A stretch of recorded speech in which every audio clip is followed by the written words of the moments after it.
sejam muito bem-vindos a mais um podcast do Felizmente. Eu me chamo Thaís Rodrigues, sou psicóloga clínica e aqui nós trabalhamos com educação em psicologia. O Felizmente acredita que é possível ser feliz.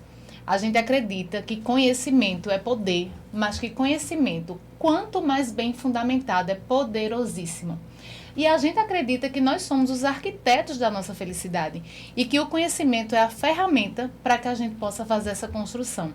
Então, estamos aqui para entregar para vocês mais um conteúdo rico de qualidade, leve, mas muito informativo, que é a cara do Felizmente.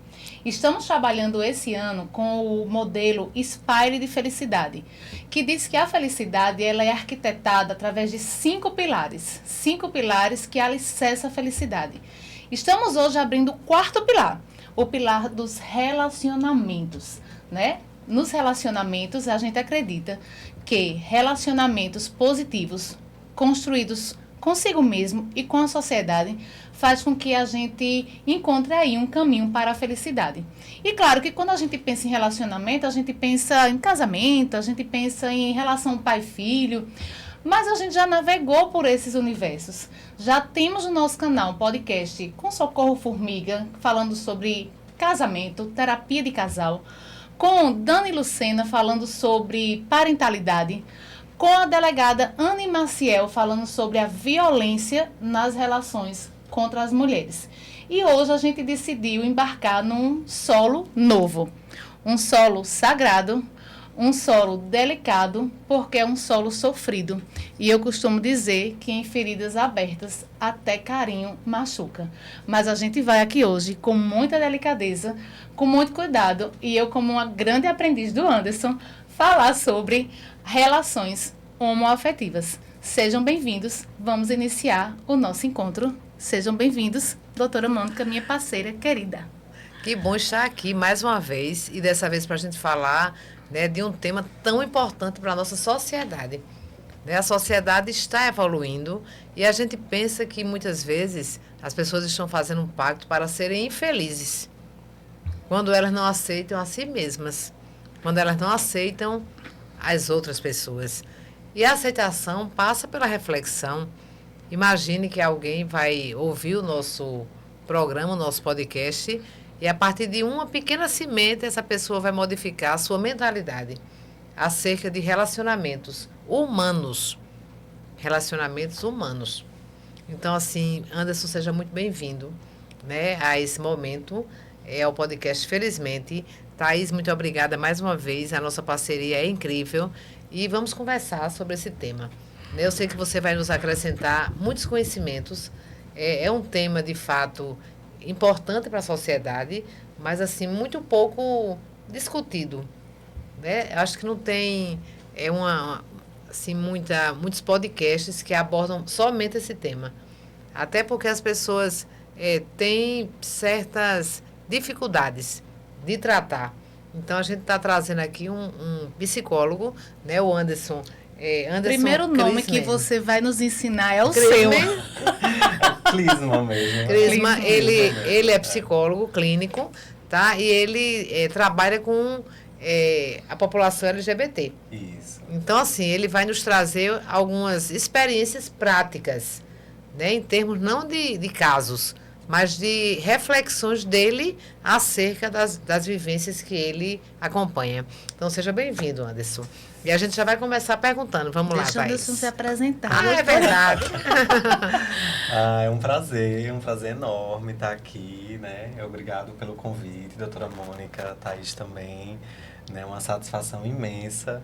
Né, já tive outros amigos que já estiveram aqui também, né, junto com vocês. E quando eu vi, eu fiquei muito feliz, né, me senti muito lisonjeado pelo convite para falar de um tema, né, que é muito importante, né, porque a população LGBT ela também está inserida na sociedade, né, apesar dos desafios que a gente enfrenta, né, enquanto pessoa LGBT, né, a gente precisa entender que, né, nós precisamos desse espaço, né? A população LGBT ela também está incluída, né, dentro desse contexto, da sociedade. Nós precisamos, inclusive, refletir sobre isso para que a gente venha, né, justamente a desconstruir ideias, desconstruir preconceitos, né, desconstruir os estigmas que existem, né, em volta da população LGBT. Eu até, vou ser um especialista, né, na temática, mas eu até vou me arriscar a dizer que a população sempre esteve presente na sociedade, desde a Grécia, né? Exatamente. Desde a Grécia Antiga. E eu ia dizer, são os nossos médicos, psicólogos, advogados, contadores, né? Exatamente. Mas antes de chegar aí, eu fui quando pensei nesse encontro, Anderson, eu vim a partir do lugar assim, nasce uma criança. Né? Nasce essa criança e a construção dos relacionamentos dessa criança que perpassa a família, né? Os pais, a família, os irmãos, a escola como primeiro lugar social. E aí depois essa pessoa chegando nos seus relacionamentos amorosos, nos seus trabalhos, como que se dá essa linha do tempo, né, dessa pessoa dentro da sociedade, das suas relações, na sua construção de identidade também. Eu anotei um monte de perguntas. Muito bem. Combinado, Thaís. Vamos lá, vamos ver se eu consigo responder a todas essas perguntas, mas espero que seja um momento, né, rico para a gente poder trocar, né, essas informações e a gente poder, né, aprender mais, né, uns com os outros. Isso é o que importa, né?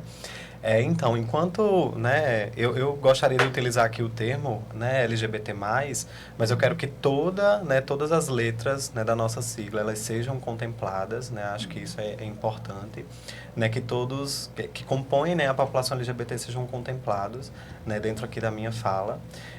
Enquanto homem gay, né, então eu penso que já parte desse princípio também, né, e quando a gente fala, né, sobre crianças, né, quando a gente fala sobre a nossa infância, a infância de uma pessoa LGBT, né, então esses desafios eles já começam daí, né? Por que esses desafios eles começam? Porque começa da nossa própria família, né? Quando os nossos pais muitas vezes eles passam a talvez reprimir, né, e a oprimir alguns comportamentos considerados atípicos, né, para aquela questão da heteronormatividade. Né, quando a gente fala sobre heteronormatividade, a gente está falando sobre um conjunto de crenças, um conjunto de valores, né, que são incutidos aí, né, na nossa sociedade.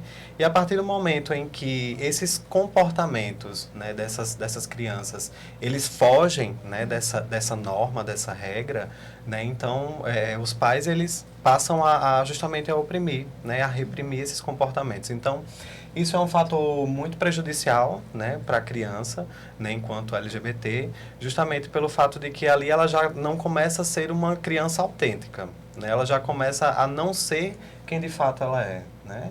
Se existe essa repressão e se existe essa opressão, ela não vai se sentir livre para ter as suas próprias habilidades, né, para construir ali outros tipos de relações, né? Então, isso já vai criando ali, de certa forma, um bloqueio, né, durante essa infância, e aí isso pode percorrer durante o resto da vida, né?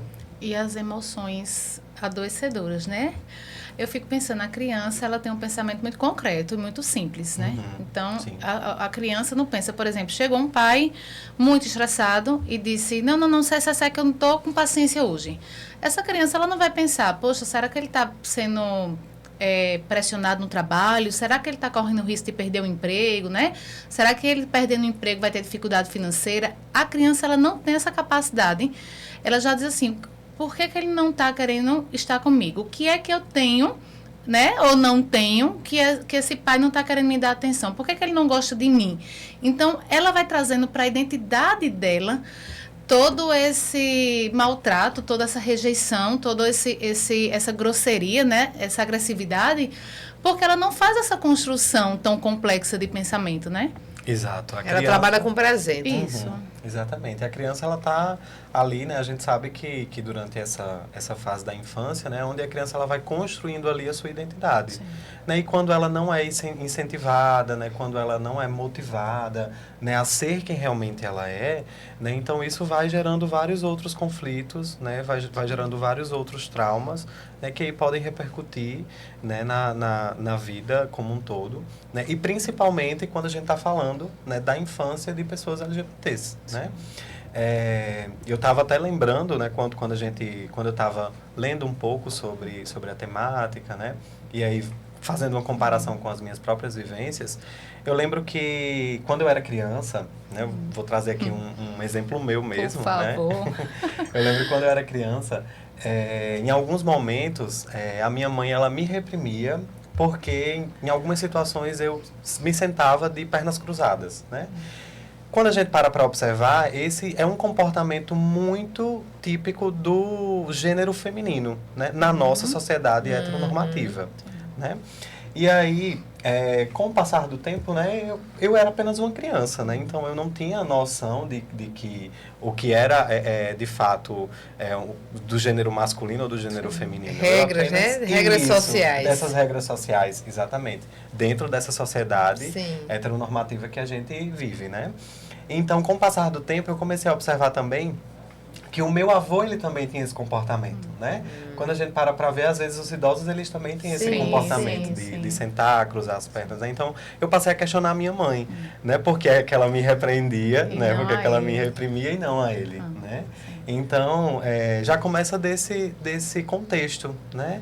Essa repressão, essa forma de justamente driblar ali, né, dos pais contrariarem ali uma possível homoafetividade, né, já começa desse contexto, né? E muitas vezes ali durante a infância a gente acaba se adequando, né, a essas normas. Eu acho que isso é um fator muito importante de ser falado, porque isso acaba sendo um fator muito angustiante, um fator muito ruim, porque a gente acaba ali tendo que se adequar a essas normas, porque a gente começa a entender que talvez a gente tenha algum defeito, né? Talvez a gente não seja, né, tão normal, né, como as outras pessoas, O né? que Então, tem de errado comigo. isso, né? o que tem de errado comigo, por que é que eu me comporto dessa forma, por que é que eu ajo, né, assim, né, dessa maneira. Até porque... Entra nesse contexto o sentir, né? Porque o sentir é muito subjetivo e individual. A gente não pode esquecer que é na infância que está acontecendo o desenvolvimento da sexualidade.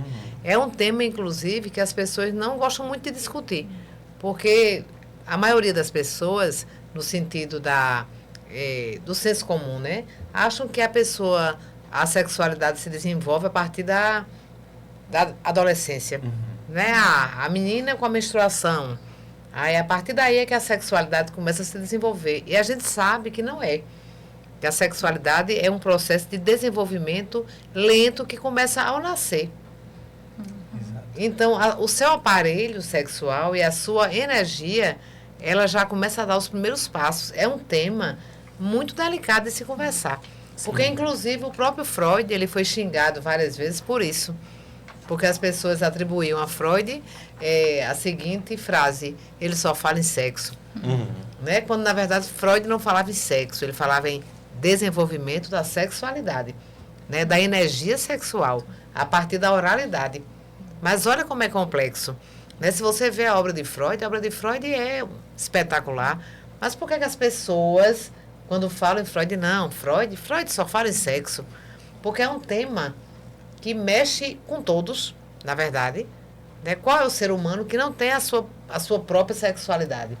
E essa sexualidade, ela tem uma orientação, que é o que a gente aprende. É como se fosse um início e existe uma fonte. E essa fonte, ela pode ser uma fonte do mesmo gênero. Mas falar sobre isso numa sociedade tão preconceituosa, né, é no mínimo controverso. Exato. Onde é que é falado sobre isso, né? Porque, veja, eu tenho 2 filhos. Um acabou de sair da escola, entrou na universidade, e a outra está no meio do seu processo escolar. E eu não vejo um livro, uma aula, uma palestra, nada, né, que faça referência a essa questão da sexualidade. Mas quando fala sobre isso, as pessoas se chocam. Sim. Exato. Sim. No entanto, a gente vê, por exemplo, casos que eu não vou citar aqui agora, de violência sexual contra crianças, né, abuso sexual, que inclusive está acontecendo agora na nossa sociedade, né, na nossa cidade, um caso como esse, um escândalo como esse. Mas, assim, isso é escandaloso. Isso é, de fato, maléfico. Tá? Um abuso sexual, estupro, né? Estupro de uma forma geral. Mas imagine em crianças, né? Com crianças. E são coisas que acontecem. E me parece que isso não choca tanto a sociedade como é você ter uma orientação sexual que seja homoafetiva. É como se você tivesse ali batendo na cara da sociedade. Eu vejo muito isso, entendeu? Eu sempre briguei muito por essa causa. Né? Inclusive até na família mesmo. Eu sempre briguei muito. Porque eu sempre tive essa opinião, né, de respeito às diferenças. Eu acho que as diferenças são muito legais. E é uma opinião, né, diversa daquilo que é falado, né? E quando a gente para pensar sobre isso, né, doutora Mônica e Thaís, quando a gente fala sobre sexualidade, sobre questões de gênero, isso está incutido na gente mesmo antes da gente nascer. Quando os nossos pais eles já falam sobre a questão do sexo do bebê. Né? Isso. Então, quando estão naquela descoberta do sexo do bebê, né, então isso já é incutido, a partir desse momento já é definido, né, ali o que é do gênero feminino, o que é do gênero masculino. Então, ali um conjunto de crenças, um conjunto de normas, né, começam a ser definidas. Né? Cores, né, brinquedos. Né? Então, isso acaba sendo, né, introjetado. O né? chá de revelação, né? O Pois chá de revelação já é ali. Rosa para menina, azul para menino.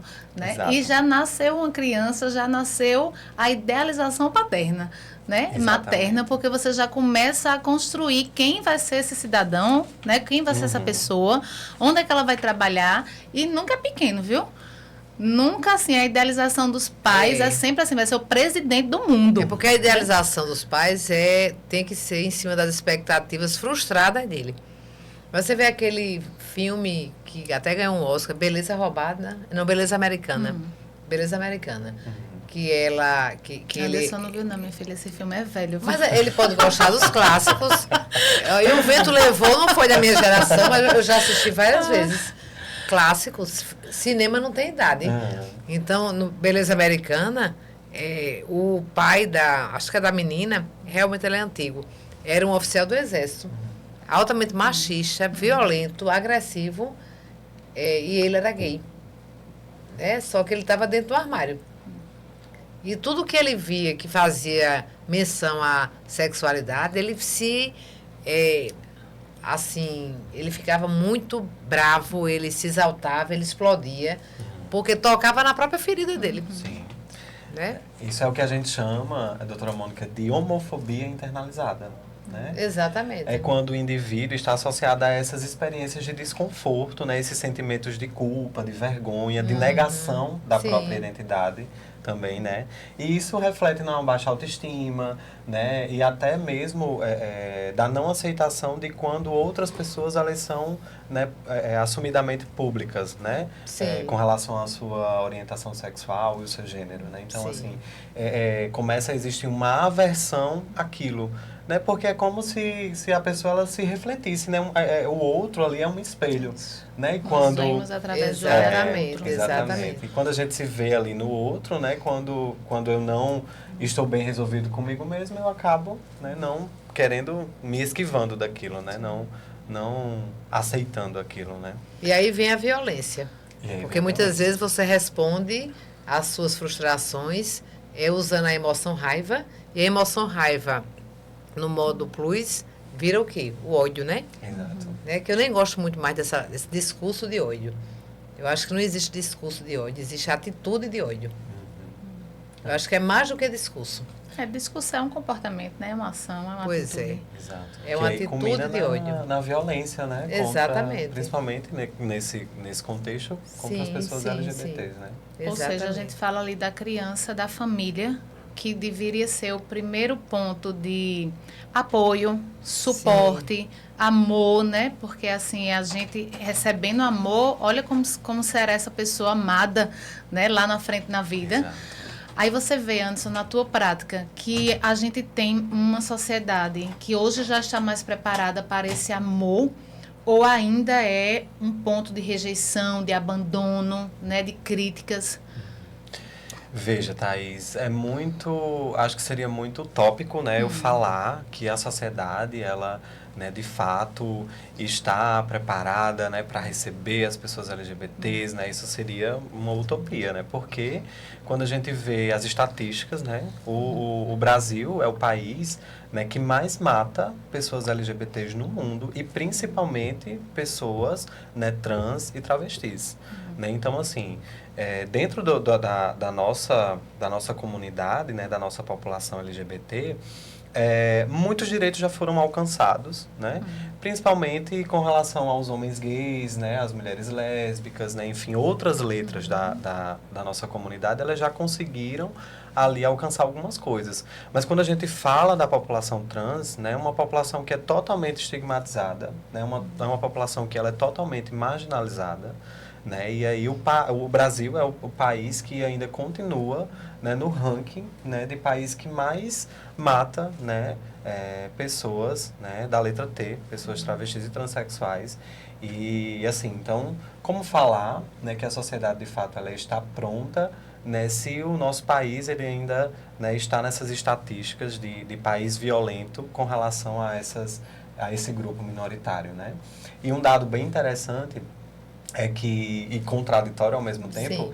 é que quando a gente vê que tem essa estatística, né, de que o Brasil é o país que mais mata pessoas trans, o Brasil também é o país que mais consome conteúdo pornográfico de pessoas trans. Né? Veja só, é o desejo, né? O desejo gera a violência, é o ódio de si mesmo. É Exato. Incrível, né? É o ódio contra... Mas aí ele dirige o ódio, o ódio que o indivíduo tem de si, pelo desejo que ele tem, faz com que ele agrida, violente e até mate. Exatamente. É lamentável. É lamentável. E você falando de criança, eu tive um paciente, ele já faleceu. E ele já foi no início do coquetel, né, contra a AIDS, né? Já tinha um coquetel, né, já não estava mais morrendo tantas pessoas, porque atribuíram, naquela época, anos 80, a questão da AIDS, atribuíram ao público LGBT. Quando, na verdade, a gente sabe que é uma doença sexualmente transmissível e que qualquer gênero pode contrair. Né? Não é uma doença que era chamada doença de gay. Não é doença de gay. Exato. Entendeu? Então, assim, e esse meu paciente, na época eu recebia muitos pacientes que eram encaminhados por um médico de lá, do centro de tratamento de doenças sexualmente transmissíveis e enviava para mim. E eu tive um paciente que esse me chamou muita atenção. Eu gostava muito dele. Né? Eu achava ele lindo. Ele tinha um cabelo que era impressionante. Assim, sabe aquele cabelo seda, pretinho? Ele era lindo. E ele tinha HIV, né? E estava realmente tendo muitas crises, muito adoecimento. E ele não queria tomar o coquetel. E a médica e o coquetel já existia. E muita gente já estava se salvando e hoje você sabe que isso não é mais um problema, né? Sim. E hoje, graças a Deus. E a Cazuza, né? Que lutou muito. Então, ele não queria tomar o remédio. E o médico mandou, assim, encaminhou ele para terapia para convencer ele a tomar o coquetel. Porque se ele não tomasse o coquetel, ele iria morrer. Porque ele estava tendo sucessivas crises, né? Com a imunidade muito baixa, enfim. E aí nós começamos a fazer, ele disse que queria morrer. Ele não queria tomar o remédio, ele queria morrer mesmo. Ele não queria se matar, literalmente. Mas ali era uma forma dele morrer. Que aquela doença veio como se fosse assim um castigo, né? Porque o pai dele, desde que ele era criança, quando ele se descobriu, né, com orientação sexual homoafetiva, que o pai, digamos assim, descobriu ou percebeu, que normalmente é assim, né? E ele começou a ouvir o pai dizer, você é um castigo, né? Você é enfim, coisas assim muito pesadas sobre ele. E ele foi formando a personalidade dele, escutando que ele era um castigo e que ele ia ser castigado, né? Que ele não era ninguém. E daí, quando ele contraiu o vírus, ele viu naquele vírus, ele viu o vírus como o castigo que ele estava esperando. Que o pai falou quando ele tinha 8 anos. Mas aí já tinha um coquetel. Mas ele não quis chamar, ele disse, não, eu preciso morrer. Porque morrendo, eu vou me redimir. E vou Ou seja, redimir, nunca se aceitou, né? e vou redimir meu pai. E ele morreu. Né? Ele já ia para o consultório já muito doente. Né? Triste, Muito né? fraco, com falta de ar, tossindo, sabe? Aí veio tuberculose. Eu enfrentei essa dificuldade. Eu tinha um amor por ele, porque ele era muito lindo, assim, não lindo fisicamente apenas, mas uma pessoa de alma bonita. E eu entendi, eu fiz essa interpretação. E eu tentei refletir junto com ele e resgatar a criança ferida, mas é que estava num nível muito difícil já. Sim. Né? Porque é o nível que entra a doença orgânica, né? A doença psíquica e a doença orgânica caminhando juntas. Eu vi um canal no YouTube que é Nosso Amor Existe. E lá tem um episódio onde uma mãe fala assim, cuidado com as suas palavras, né? Quando o seu filho revelar a sexualidade, ou quando você perceber e for puxar uma conversa sobre isso, cuidado com as suas palavras. Porque são palavras que elas vão ficar, né, fazendo barulho, gritando no ouvido uma vida inteira, né? E que são dificílimas de serem saradas, porque mata a alma, né? Mata o espírito. E tem umas que são feitos, Sim, né, um punhal pontiagudo. sim, sim, sim. É verdade. Essa é uma outra grande questão, né, Thaís? Porque né, tem toda essa coisa de nós, pessoas LGBTs, né, nos assumirmos, né, nos revelarmos, sendo que a gente, por exemplo, as pessoas que são héteros, elas não chegam para os seus pais e dizem, né, eu sou hétero, né? Então, assim... Por que tem que ser, né? Por que tem que ser assim, né? Por que eu tenho que expressar que eu fujo, né, a heteronormatividade, né? Então, é até uma desconstrução também de se fazer, de que não é interessante essa coisa do se assumir, né? Por que eu devo me assumir, né, se eu não fiz nada de errado, né? O que é que eu tô... Né? Isso traz muito esse peso, né? Eu preciso assumir algo. Né? Assumir o quê, de fato? Mas é que né? eu penso, Anderson, você, desde que você nasce, você diz assim, antes de nascer, você já carrega, né, o estereótipo do que você vai ser. Aí você vai para uma festa de aniversário, essa criança vai fazendo aniversário, aí com quem será? Com quem será? Aí é aquela menininha, né, que todo mundo grita, fulano, ou menininho. Ninguém grita menina para menina, menino para menino. Elegem ali para, que eu acho que deve ser já é constrangedor, deve ser uma situação mais constrangedora ainda. Então, você faz aniversário ali, 6, 7, 8, 9, 10. Quando você assume que não é a Maria, é o João, isso causa uma rebelião, porque eles estão construindo ali, ó. Eles, a sociedade, a escola, os pais, a família, estão construindo a tua sexualidade por você. E você vai chegar e dizer, opa... Peraí, que agora ela é minha, ela não é mais sua, né? Sim. Isso eu entendo como seria o momento de você assumir. Uma não sei se faz ruptura, né? sentido para você. Sim. Faz um pouco de sentido, né, Thaís, quando é nesse contexto aí, né, mas eu penso que é algo que, de fato, deveria ser naturalizado, né? Os próprios pais, né, a própria família, né, desde então, já deveria ter outras atitudes frente a isso, né? Inclusive, já quando a gente fala dessa questão do chá revelação, Sim, né? sim. Por que fazer um chá revelação, né, com relação à questão do gênero masculino ou do gênero feminino, né? As pessoas são muito diversas, né? Então, assim, aquela pessoa, ela pode, né, nascer com um gênero, mas com o passar do tempo ela pode começar a se identificar com outro tipo de gênero, né? Com outro tipo de orientação sexual, e aí ela vai seguir a vida dela. Mas, assim, justamente porque a gente vive em uma sociedade heteronormativa, Sim. né? Que existe esse conjunto de regras, de normas, né, que a nossa família, né, as nossas famílias, elas são instruídas a isso, né, de que vai passando os aniversários e vai com essa construção, né, é justamente isso, os nossos pais, eles querem construir pela gente, né, tanto o nosso futuro, até como a nossa sexualidade também, né, e aí também cabe a gente a desconstruir isso, né? Eu penso que faz sentido, né, quando você fala dessa questão do se assumir, né? Eu acho que é essa coisa de tomar as rédeas de que, tipo, ó, né? Isso agora é isso, meu. né? Isso. Eu consigo agora me identificar como isso e eu sou isso. E é isso. E é importante que vocês aceitem, né? Claro que aí vem todo um processo de tanto a aceitação familiar, né? Quanto os desafios com relação a isso, né? Porque é toda uma construção, né? Até porque você já foi, assim, encolhido durante todos esses anos iniciais, né? Para você ter a coragem, ter a força. É algo bem grande, né? Porque como você já foi muito apequenado, então, para você chegar ali nos 12, 13, 14, 16 anos e você ter voz para isso, porque a nossa voz, ela está muito relacionada à nossa autoestima, ela está muito relacionada ao nosso autoconhecimento, né? Então, assim, eu fui sendo machucado uma vida toda. Eu fui sendo, eu fui me escondendo, eu fui me questionando, eu fui perguntando o tempo todo onde é que eu estou errando. Às vezes eu fui tentando me moldar.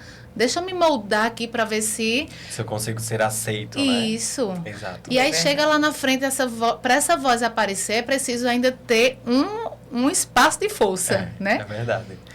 É verdade. Por isso que as pessoas LGBTs, elas, quando a gente vai ver também estatisticamente falando outros aspectos, né, existe aí um alto índice de suicídio, existe aí um alto índice de ansiedade, de depressão, né, na população LGBT, justamente em decorrência desses vários aspectos sociais, né, a não aceitação familiar, a LGBTfobia, né, a não aceitação nos grupos, né, na sociedade como um todo, né? Então tudo isso gera, com o passar do tempo, né, gera várias questões, né, como a baixa autoestima, como a própria não aceitação de si mesmo, né, como perspectivas até para o futuro, né, se eu não consigo me enquadrar nessa sociedade, né, o que é que eu vou fazer da minha vida, né? Então, muitas vezes, muitas pessoas podem pensar dessa forma. Sim, e aí, por isso, os altos índices de suicídio, de ansiedade, de depressão. Então, assim, de fato, as pessoas LGBTs, elas têm essa característica, né, de sofrerem mais psicologicamente, né, e terem esses índices de saúde mental muito mais, esses descritores muito mais elevados do que pessoas heteronormativas. Porque além do sofrimento humano, porque sofrer faz parte do repertório humano. Isso. Né? Saber sofrer, aí, felizmente, é possível contemplar o sol, né? Então, saber sofrer dignamente e tirar das experiências bons aprendizados que nos tornem pessoas melhores é incrível. Essa é a nossa meta. Inclusive, a nossa meta como canal, felizmente. E deve ser a meta de todos. Mas, assim, além do sofrimento natural da vida humana, porque faz parte, né? A gente não pode entender que a vida existe sem o sofrer. O sofrer faz parte.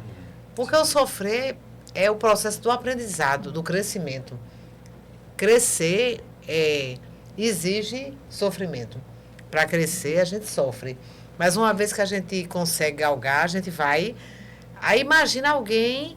Né, um ser humano que, além do sofrimento natural, ainda tem uma carga de sofrimento, porque nem ele se aceita, porque as pessoas que ele ama também não aceitam ele. Né? Tem uma pergunta aqui para você, Anderson. Hoje ouvimos e falamos sobre respeitar as diversidades. Mas quais são os maiores desafios que as relações homoafetivas enfrentam no contexto dessa sociedade que ainda é tão preconceituosa? Relações. A gente estava falando sobre a sexualidade, né? Quando a criança desperta que o desenvolvimento né, acontece com todos os seres humanos. Sim. O desenvolvimento sexual. E daí a criança desperta para uma orientação homoafetiva. E, obviamente, quando essa criança se transforma num homem, numa mulher, ela vai se relacionar. Sim. Né? Então, nessa relação homoafetiva, hoje você, como uma pessoa que acompanha pacientes que vivenciam situações muitas vezes adversas, quais são os maiores desafios, quais são as maiores adversidades que as pessoas enfrentam quando elas começam a se relacionar? Eu queria fazer uma pergunta que antecede isso. Porque eu queria sair desse contexto de família e ver a questão da escola. Porque essa criança entrou numa escola que também não está preparada para recebê-la. Que também não tem orientação, os alunos não são educados para isso, os professores não são educados para isso. Hoje a gente está tendo um avanço naquela disciplina socioemocional, então acredito que vai se trazer essa pauta, mas ainda não é pauta, né? As emoções já começaram a ser pauta, mas não a sexualidade. E aí a gente vê muitos pais dizendo assim, ao jovem de 14, é adolescência, é fase, né? É precipitação, é influência, é modinha, né? Como é que a gente responde a isso, Anderson? Porque depois disso é que a gente vai namorar, viu? Calma lá. É um desafio, né, Thaís? Que aí somente o diálogo, né, com esses pais, com esses professores, né, a sensibilização, né, com a escola, né, sobre temáticas como essa é muito importante, porque é só a partir desse diálogo, né, que a gente vai conseguir desconstruir essas ideias, né, e essas normas, né, e essas regras da nossa sociedade heteronormativa, né? A gente precisa entender que, por vivermos nessa sociedade heteronormativa, né, questões como essa acontecem. Então, para que possa ser desconstruído tudo isso, a gente precisa justamente dialogar, a gente precisa tirar essa pauta e colocar ela num lugar de importância e não num lugar de tabu, né? Ótimo. Porque a gente por muitos anos, viu que pautas como a sexualidade, né, as questões de gênero, as relações homoafetivas, elas foram colocadas nesse lugar de tabu, né? Não, sobre esse assunto aqui, né, não se fala. Mas ainda é. Ainda é. E Porque ainda os pais não gostam. Exato. Se você vai numa escola falar sobre sexualidade, você tem que falar de uma sexualidade padrão, né? Católica, evangélica, dentro daqueles padrões. Porque se você for falar alguma coisa que seja real, aí os pais vão na escola brigar com o diretor. Né? Você trouxe um louco aqui, uma louca, para falar com meus filhos, influenciando mal. Já assim que aconteceu. funciona. Reforçando, inclusive, essa norma, né, heteronormativa da sociedade. Exatamente. É um reforço a isso, né? Já aconteceu de rolar uma conversa dizendo assim, não vamos deixar nossos filhos assistir tal seriado. Era um desenhozinho. Sim. Porque no final tem um beijo de dois homens. Aí eu vou ter assim, ótimo, porque eles vão ver isso em algum lugar. Exato. Eles precisam ter contato, eles precisam perguntar o que é isso, para que a gente também tenha espaço de fala. Como é que vai vir uma pergunta, como é que vai tirar uma dúvida? Eu estava lembrando hoje, indo para a escola, que Bruno, quando ele tinha 6 anos, meu filho, ele disse assim, quando eu ficar grávido... Aí eu disse, mas Bruno, tu não vai ficar grávida, não. Aí ele olhou para mim e disse, e tio Ricardo, e tio Rivas? Aí eu fui contar para ele como que vinha o nascimento de João, porque na cabeça dele, como é que eu vou ficar grávida, né? Então a gente precisa conversar sobre isso. Se não for um filme, um desenho, um livro, né? Essa conversa ela não vai surgir. Ela precisa ser pauta mesmo, né? Sim. É interessante porque a sociedade ela foge de certos assuntos, ela tenta encobrir, e isso aí não é só nesse tema, são em diversos temas, né? Porque mexe. Vai mexer com a estrutura que está prontinha, embora por dentro seja um túmulo caiado. A verdade é essa. Exato. E aí é importante que se mexa, né, Mônica, para que justamente essas coisas elas se desconstruam, para que as pessoas elas possam, né, ter uma outra perspectiva sobre aquele assunto, Isso. né, para que elas consigam ter uma outra visão, né. Eu penso que a melhor explicação para, né, falar para uma criança, né, que vê duas pessoas ali da mesma orientação sexual trocando afetos, é falar que são duas pessoas, né, Que se amam. que se gostam, que se amam, entendeu? E que estão juntas, né? Então, assim, a criança ela não tem essa capacidade de discernir, né, ali que aquilo é algo errado. Dá o né? julgamento, Dá um né, julgamento, moral. exatamente. Quem o julgamento censura moral. são os adultos preconceituosos. Exato. Exatamente. As crianças, elas encaram de boa. Exato. Elas vão aprendendo o tom de voz, o olhar crítico junto Sim. com seus cuidadores, né? Isso, aí vai Porque elas vão sendo depender do moldadas meio pelo onde você meio. está inserido, né? Exato. Porque, Exatamente. assim, o preconceito, ele vai se enraizando. E eu estava pensando assim, eu atendo no consultório pais e filhos. E eu vejo que o sofrimento é dos dois lados. Então, eu tenho muita compaixão de pais, de mães, que não se permitiram desconstruir crenças muito enraizadas e que chegam com muito sofrimento, né? Que chegam com muito sofrimento, um sofrimento legítimo. E quando você diz, vamos falar, vamos educar, vamos trazer a pauta, eu estou ajudando essas pessoas também a desconstruírem dores que elas não precisam levar. Né? Porque também é uma educação para esses pais, para esses professores, para esses adultos que se doem bastante, mas que não deveria.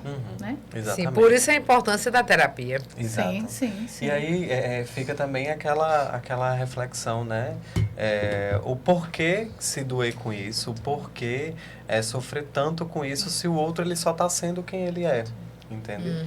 Cada um de nós tem uma forma única de ser, né? E aí, por que a gente deve sempre se perguntar, né? Quando eu não me sinto bem com algo, né? Que é do outro, o problema não está no outro. O problema está em mim. Eu que preciso me perguntar por que aquilo do outro me incomoda, né? O que é que acontece ali que aquele jeito do outro, que aquele comportamento do outro me incomoda? Né? É isso que eu devo fazer, né? Porque toca nas minhas crenças pré-estabelecidas. Exato. Né? As crenças foram aí, Exatamente. passando de geração em geração, e aí tocou mesmo numa ferida. Foi contraditório aquilo que eu acreditava. Exato. Eu acredito que o certo é esse, e de repente vem esse movimento. Então, se o certo é esse é errado. Aí eu sempre digo assim, gente, é diferente. Vamos parar de julgar a vida de certo e errado. São diferentes, diversas formas de fazer as coisas certas. E não um certo e o resto todo é errado, né? Exato. Exatamente. Isso. Agora, como, aí vem, né, chega, o tempo tá chega passando, essa pessoa para se relacionar com quais os outra. maiores desafios que as relações homoafetivas enfrentam no contexto de uma sociedade tão preconceituosa? Vamos lá. Os desafios já começam, né, justamente desde lá da infância com a não aceitação familiar, né? Quando, né, as pessoas LGBTs, elas chegam, né, muitas vezes elas nem chegam, né, elas nem têm essa abertura, né, para falar com seus pais ou com suas famílias, né, de que estão se relacionando, né? E essa é uma grande questão também, que volta aí à tona o tabu da sexualidade, porque muitas vezes os nossos pais, os nossos familiares, eles não conversam sobre isso, né? Eles não dialogam sobre a sexualidade, né, como é ali uma relação entre os pares, né? Então, assim, já começa dessa não aceitação, né? Então, se eu não tenho abertura, né, nem para falar sobre a minha sexualidade, como é que eu vou, né, falar, né, para a minha família, para os meus pais, que eu estou me relacionando com uma pessoa, né, igual do a mesmo mim, gênero. do mesmo gênero que eu, né? Então já começa desse tabu, né? Eu não tenho essa livre expressão de ser quem eu sou e de falar, né, para minha família com quem eu me relaciono. Né? E partindo desse princípio, né, muitos entraves eles começam a surgir, né? Muitas vezes eu preciso reprimir ali a minha troca de carícias ou de afeto com o meu parceiro, com a minha parceira em público, porque aquilo me surge medo, né? As pessoas LGBTs, elas têm, né, um medo de serem violentadas, porque a gente vive numa sociedade, né, que não aceita essa troca de afetos, né, em público. Então, assim, eu sou reprimido de trocar afetos com a pessoa com quem eu amo, porque eu posso estar correndo ali o risco, né, de ser violentado, eu posso estar correndo o risco, né, de me baterem, né, até de me matarem. Ser ofendido, né? De ser ofendido, né? Então, assim, existem muitas limitações, né, com relação às relações homoafetivas que partem desses princípios, né, desses aspectos sociais, muito relacionados aos aspectos sociais, né, da própria sociedade, que interferem ali, né, nesse contexto, né? Então, muitas vezes eu preciso estar muito atento, né, ao local onde eu estou, se aquele local onde eu estou não é um local de risco para mim, enquanto pessoa LGBT, né?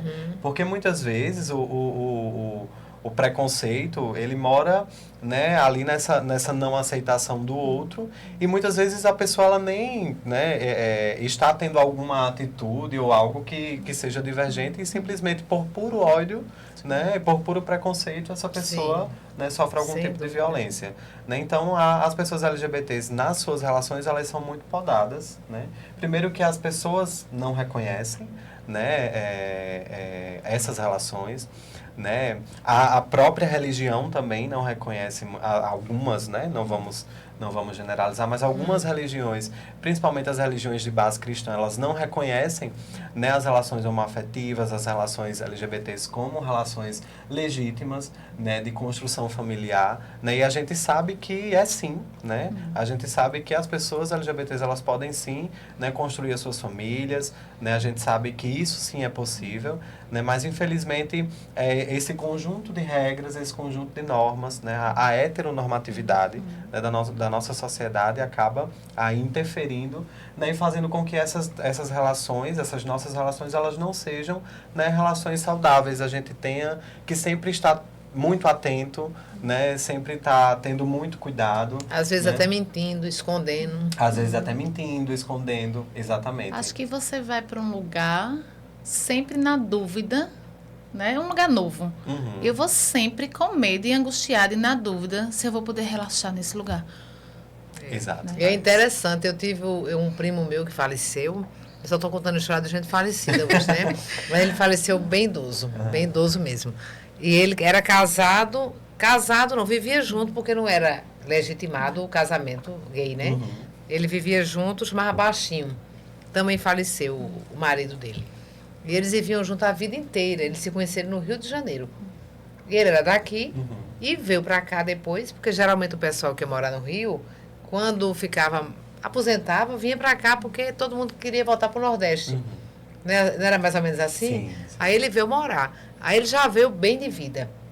Aí ele comprou uma casa no Conde, até a gente chegou aí lá, passar um dia com eles, almoçar, comprou um apartamento perto do nosso, né, que era um prédio onde morava quase toda a minha família. E daí, de boa. E eles tinham um filho, né, adotaram um filho. E esse filho, na época, estava com uns 15 anos. Mas eles não eram casados, não existia ainda o casamento civil. Ainda não tinha sido oficializado. Que agora, inclusive, estão brigando para, né, essa perda do direito. Nossa, é mais um podcast para a gente conversar. Aí ele faleceu. Né? Quando ele faleceu, o meu primo, na verdade era primo da minha mãe, Baixinho, que era o marido, o filho já era adulto. E o filho teve uma fase preconceituosa, entendeu? Teve convivência, relacionamentos, tudo isso influencia, né? Uma cabeça, uma mente de uma pessoa muito jovem. E ele acabou ficando assim, ele morreu na miséria. Ele só não morreu na miséria porque a família acolheu, porque eles eram assim, pessoas muito bacanas. E o meu primo, Firmino, tratava dele assim, nossa, eles viviam muito bem, eram muito harmoniosos, eram muito felizes juntos. E foi todo mundo assim contra o menino. Né? Como é que o menino, depois que o pai falece, que o outro fica, ao invés dele apoiar, porque era o pai dele também, ele abandonou o pai. Pois é. Né? Ao ponto que outras pessoas da família tiveram que amparar ele. E a própria luta pelo casamento diz respeito a essa questão dos direitos, Exatamente. né? Mas por que ele brigou, o garoto? Pelos bens. Sim. Porque os bens de Firmino ficaram para ele, para o filho. Porque a união não era oficializada. Não era oficializada. Então a luta é bem E o isso, filho né? foi adotado no nome dele. Entendeu? Do Firmino, do meu primo. Então, quando o Firmino morreu, os olhos do menino, os olhos cresceram e ele queria os bens. Firmino ninguém conhece, mas aconteceu similar com Cássia Eller. Firmino, né? É o meu primo, que faleceu. Mas, enfim, aí foi muito triste. Inclusive, em casa a gente comentava muito, que coisa mais triste, porque quando eles estavam ainda mais jovens, eles viviam muito bem, era uma vida muito feliz, era uma vida muito harmoniosa. Então, na verdade, não foi a questão da sexualidade que cresceu os olhos do menino. Foi o dinheiro, que é uma outra, né, um outro assunto muito delicado na nossa vida. Muitas vezes os valores humanos, quando se baseiam nesse ter, quando envolve relacionamento, esse relacionamento se destrói, né? Por conta de falta de foco, porque na verdade o ser, obviamente, deve ser o valor primordial de qualquer ser humano. Mas na prática não é. E você trouxe uma relação de uma história longa, né? Muito longeva, longa. De um relacionamento, mas... Que era escondido. O pessoal dizia assim, Firmino é amigo de baixinho. Né? Mas nem eles diziam nada. E nem a gente dizia nada. Era tipo assim, uma coisa velada. Mas tudo de boa. Foi de boa a vida inteira. Mas a Firmino de boa na mentira. Mas porque naquela época não podia ser diferente. Eles não iam conseguir. Para uma família preconceituosa, né? Você vê que até o próprio filho traiu ele. Foi muito triste, né? Uma história assim que não teve... Eu contei 2 histórias com um final não feliz, né? Ô, Anderson, mas eu assim, faz parte, viu, Anderson? Pra gente refletir. Sim, claro, eu ia certeza. perguntar assim, ela trouxe essa história, né? Longeva desse relacionamento, mas não sei se procede, se é estatístico ou não, de relações homoafetivas mais rápidas, mais curtas. Aí eu fico pensando assim, é tanto sofrimento, então é uma pessoa sofrida se relacionando com outra pessoa sofrida, então são 2 pessoas quebradas. Para viver relacionamentos, deve ser relações difíceis, né? É um desafio, né? Porque ao passo que você precisa ali compreender o outro, precisa entender também que o outro ele tem muitas questões também, né? Mas eu penso que isso é muito relativo, né? A gente tem exemplos, né, de relacionamentos, né, duradouros, sim, né, sim. das pessoas LGBTs, assim também como tem esses exemplos de relações mais rápidas, né, e eu penso que é justamente devido a toda essa evolução, né, as formas de se relacionar também, né, então eu penso que é muito mais relativo do que algo mais definido, assim, de que as relações LGBTs, elas não são, né? Mas como que é, duradouras. então, esse relacionamento diante desses sofrimentos?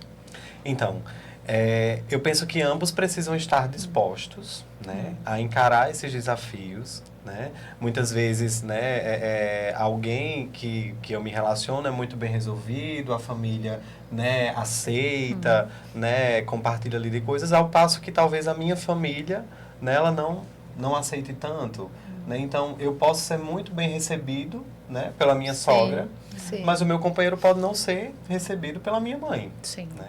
Então, são essas divergências que aí eu penso que precisa ter muita comunicação, né? Respeito, precisa ter né, muito respeito, né? Precisa ter uma compreensão ali de que ambos têm vivências diferentes, né? De que as famílias possuem também vivências diferentes, né? Mas eu penso que, acima de qualquer coisa, é não voltar para essa coisa do armário, sabe? Eu acho que a gente já saiu, né, desse armário e a gente já ocupou lugares que não é interessante a gente retroceder mais, né? Então, assim, independente da faixa etária, independente, né, da idade de que as pessoas tenham, né, eu penso que elas vão compreender, né, e elas vão entender se houver um diálogo e se elas estiverem dispostas também a isso, né? A gente precisa entender que as pessoas, elas precisam também se permitir e estarem dispostas, né, a compreender o outro, né? E eu penso que a chave de tudo isso, né, é o respeito, né? É respeitar que o outro, né, tem vive daquela maneira, né? Respeitar que o outro é daquela maneira, não é apenas viver, né? Mas é a questão do ser, né? Sim. O outro, ele é daquela maneira, né? Então, o porquê que eu tenho que me incomodar porque o outro é daquela forma, né? E se é as minhas crenças, né? Se é aquilo que eu fui ensinado, eu que preciso lidar com isso, né? Que a gente pode mudar, né? A mudança, né? Diante da busca da mudança. Se eu busco a mudança de algo que me incomoda, se eu vou buscando, né? Se eu saio ao encontro do amor, o amor de onde estiver sai ao meu encontro também. Essa frase é de Paulo Coelho. Então, se eu estou aberta a isso, com certeza eu vou achar esse lugar e vou me moldar, né? Quando eu falo de pessoas quebradas, né? Porque a gente foi vendo hoje nesse nosso encontro que a sociedade, as famílias, as escolas, a gente ainda, infelizmente, não está preparado para que essa entrada na vida dessa pessoa seja de amor, de acolhimento, de aceitação. O próprio formato da vida vai né, quebrando esse indivíduo no decorrer. Mas eu gosto muito, Anderson, daquele método japonês do kintsugi, que é aquele trabalho onde você quebra a cerâmica e depois você vai colando ela com uma laca de ouro, né, uma mistura de laca e ouro, e você vai construindo peças, né, valiosíssimas. Uma cerâmica que, vamos chutar assim, uma peça que custava R$5, quando ela termina de ser reparada, ela se torna um objeto, né, valiosíssimo Objeto de de decoração por conta da cola ali que é feito com ele. Então, eu vejo que é possível também a gente viver essas dores, mas a gente não precisa passar a vida imerso, como o próprio exemplo do seu paciente, se agarrar a isso e falar, eu mereço esse sofrimento. A Exato. gente pode se reconstruir, né, se reparar Sim, com sim. ouro, né, para que a gente realmente perceba e resgate o nosso valor que injustamente nos foi tirado. Claro. E daí você traz pra gente Por isso que é importante a sua fala. a sua terapia da afirmação, né? Fecha aí o nosso encontro trazendo esse seu trabalho belíssimo. Tudo certo. Então, a terapia afirmativa, né, é um método, né, genuinamente brasileiro, né, não é uma abordagem teórica da psicologia, né, mas é um método que existem muitas formações já sobre a terapia afirmativa, né, estudos, né, tanto no Brasil quanto em outros países. Mas tem uma base teórica, Anderson? A base teórica da terapia afirmativa é a teoria do estresse em minorias. Né? A teoria do estresse em minorias, ela vai dizer que os aspectos sociais, né, toda essa discussão que a gente fez aqui hoje, como o preconceito, a LGBTfobia, a não aceitação familiar, né, a não aceitação de si mesmo, muitas vezes, né, são fatores, né, que estão incumbidos aí, estão incutidos aí dentro da sociedade heteronormativa, que são fatores que são a maior causa de sofrimento psíquico nas pessoas LGBTs. Né? Então, o psicólogo, né, ele tem um papel, né, fundamental, né, de desconstruir, né, essas ideias, né, e trazer a reflexão junto ao paciente, né, sobre a importância de que a forma que ele é, né, o jeito que ele é, né, a forma que ele é dentro da sociedade é importante e que, na verdade, ele não tem nada de errado com isso. Né, e que ele precisa se reconstruir com relação a isso, né, que ele precisa se ressignificar, né, independente desses aspectos sociais que a sociedade acaba trazendo aí com relação ao adoecimento psíquico dessas pessoas, né? E trazer que de fato o preconceito, né, a não aceitação familiar são fatores, né, que podem ocasionar esse sofrimento, mas que eu preciso aprender a lidar com isso, né? Eu preciso, inclusive, buscar estratégias, né? Eu preciso pensar em estratégias, isso, claro, dentro do acompanhamento psicoterapêutico, né, para que eu possa me fortalecer e eu possa, a partir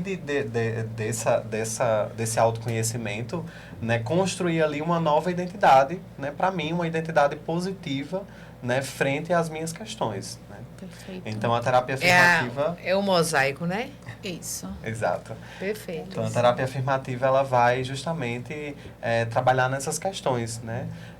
Um outro ponto muito importante, né, que é um grande marco dentro da psicologia, é a Resolução 1 de 99, né, que ela traz orientações e diretrizes de como o psicólogo ele deve atuar, né, dentro do atendimento à população LGBT. Né? Então, existem orientações muito específicas, né, justamente... É no Código de Ética do psicólogo? Isso, exato. Então, essas orientações, né, elas tratam a respeito de que o psicólogo, ele, né, é proibido, né, de proferir, né, crenças religiosas, né, ou de que ele esteja em espaços que fomentem, né, a LGBTfobia, né, dentre outras questões. Né? Então, isso é uma forma de que nós, profissionais da psicologia, possamos nos atentar para que a gente também possa, né, atender de forma, né, mais humanizada e desconstruir toda essa lógica, né, da população LGBT com relação, né, ao autoconhecimento e às suas formas de ser, né? Perfeito. Eu acho bacana, assim, você... A terapia da afirmação, né, para você construir uma afirmação positiva de si, também sem construir um ódio ao outro, né, à sociedade, né? Quando a gente trabalha a terapia dos esquemas, a gente volta muito à infância, né? A gente volta ali porque a gente acredita que muitas armadilhas de vida psicológica que a gente vive hoje vêm da nossa criação, né? Que nos deixou faltas. E essas faltas criaram armadilhas, abandono, rejeição, isolamento, defeito, fracasso. E às vezes, quando a gente está no processo, o paciente diz assim, mas foi culpa da minha mãe isso, então. Mas foi culpa do meu pai. Não, eles estavam ali fazendo o que eles podiam com o que eles tinham, no momento em que a gente estava. Então, também a gente não vai conseguir se curar com ouro se a gente transferir essa raiva, digamos assim, esse ódio interno ao mundo. Sim. Não é trocar de posição essa raiva, né? Mas é realmente a gente ir construindo com base no amor, na aceitação, inclusive da sociedade que a gente está no momento. Percebendo que ela não está preparada para isso. Mas tudo bem. E assim, a gente tem que entender que nunca... Tudo bem, mas vamos trabalhar. Não bem, mas vamos trabalhar. Isso. A luta continua, né? Isso. Nunca vivemos um período na nossa história humana de tanta informação. Então, assim, falar sobre esse tema que nós falamos hoje, e que tivemos a honra de recebê-lo, nós não tínhamos essa oportunidade nos anos 90. Né? Não tinha uma plataforma como essa. Hoje a gente tem, onde milhões de pessoas, se quiserem, podem ter acesso para pensarem sobre. Então, nós estamos vivendo a era da informação. Embora seja informação num volume imenso, né, numa rapidez gigantesca, mas, assim, a gente vai batendo naquela tecla. Né? Eu acredito muito na transformação do ser humano. E acredito que nós já nos transformamos muito. O ser humano do passado, ele não era melhor. Às vezes, antigamente tudo era muito melhor. Algumas coisas eram melhores, outras não. Né? Então, basta você... Vamos dar um passeio pela história, Idade Média. As crueldades da Idade Média. Eu posso citar assim, vários períodos da história onde as pessoas demonstraram, os seres humanos demonstraram a sua pior versão. Até nessa temática, tem um filme que é aquele... O Segredo da Montanha. Sim. Que é de época, né? Tu sabe o nome, Anderson? Eu não tô... eu lembro do filme, mas eu não sei o título. Eu não tô lembrado agora do título, mas... Isso. É porque é em inglês, né? Isso. Eu sei. Isso. Pronto. Isso. E aí isso é em 1950, né? Isso. Exato. Antigamente era melhor, não, né? Não, tem coisas que não. Assim, na verdade, nós somos seres humanos num processo evolutivo. Nós temos coisas hoje muito boas, muito melhores do que antes. Nós temos coisas hoje muito ruins. Né? E eu percebo muito, no geral, das pessoas que são formadoras de opinião, que há um apelo para um reencontro. Um encontro, a gente admirar a história, né, sem deixar de usufruir do presente. Admirar o passado. É isso que a gente vê na arquitetura, né, isso a gente vê enfim, nas artes em geral.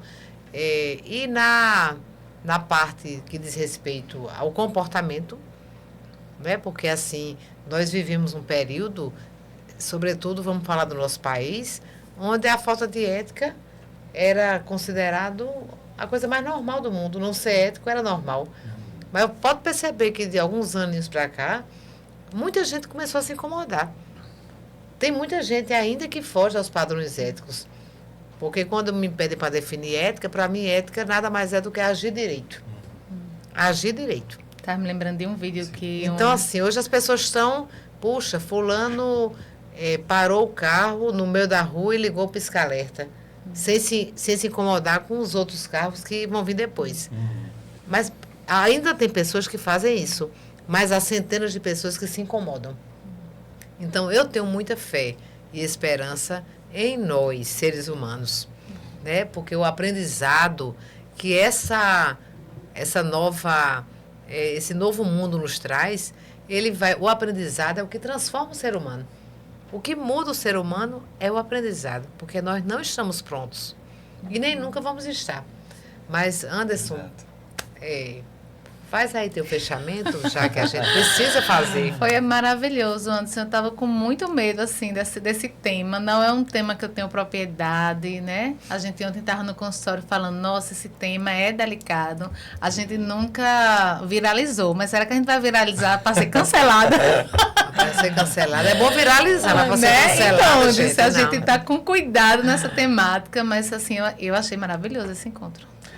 Eu estou muito lisonjeado, né? Eu penso que nós, enquanto psicólogos, né, estamos aqui, né, promovendo essa reflexão, né?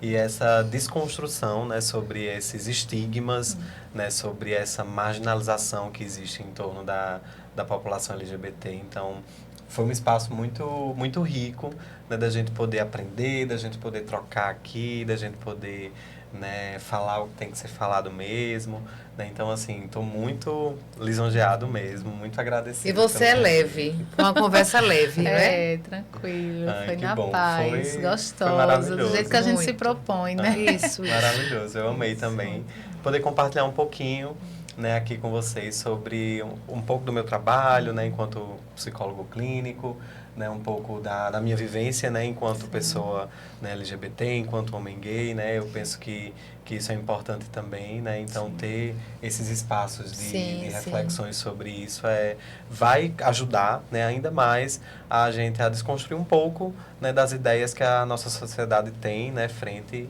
né, à população LGBT. E nós nos colocamos lado a lado nessa luta, viu, Sim. Anderson? Eu achei muito pouco esse episódio, ainda bem que o estúdio limitou a gente, porque senão a gente ia passar de 2 horas dessa vez. Já estão limitando. Foi muito bacana. A gente também não quis hoje, galera, trazer nesse encontro, que a proposta era relações, algumas explicações de nomenclaturas, porque existem muitas dúvidas. Isso. Mas eu queria, até avisando que a gente vai deixar na descrição desse episódio um encontro muito bacana do Café Filosófico. É uma plataforma que a gente adora consumir o conteúdo de lá. Muito bom. Que um profissional, um psiquiatra, ele vai explicando com muita propriedade todas as nomenclaturas que a gente confunde, troca, tem dúvida, o que se usa, o que não se usa. Com certeza vai complementar aqui a nossa conversa. E Anderson, você vai voltar, porque foi pouco. Claro, maravilhoso. Muito obrigada, viu, querido? Eu que agradeço. Seja bem-vindo ao Felizmente. Trouxemos um presente para você, porque se conhecimento é poderoso, tudo. vamos ler para a gente conhecer. Vamos ler. Obrigado. Explica o título. Arte de ser infeliz. É uma analogia. É que tem pessoas que não querem crescer e elas são especialistas em serem infelizes. Se ela me deixou a dor, é minha só, não é de mais ninguém. Eu me agarro ali com ela, né? Então tem pessoas que cultivam esse lado sombrio de ser. Porque todo mundo tem, né? Mas cultivam só o lado sombrio. Então, assim, e aí cultiva essa arte de ser infeliz. E esse psiquiatra, ele mostra o outro lado, que justamente é o lado que nós, Felizmente, falamos tanto que, felizmente, é possível contemplar o sol. Acreditamos Brinde muito, conosco. viu? Vou brindar sim. Felizmente é possível contemplar o sol. Perfeito. Gente, um cheiro. Segue a gente, se inscreve Anderson, no canal. gratidão, Thaís. Gratidão. Gratidão. E até a próxima.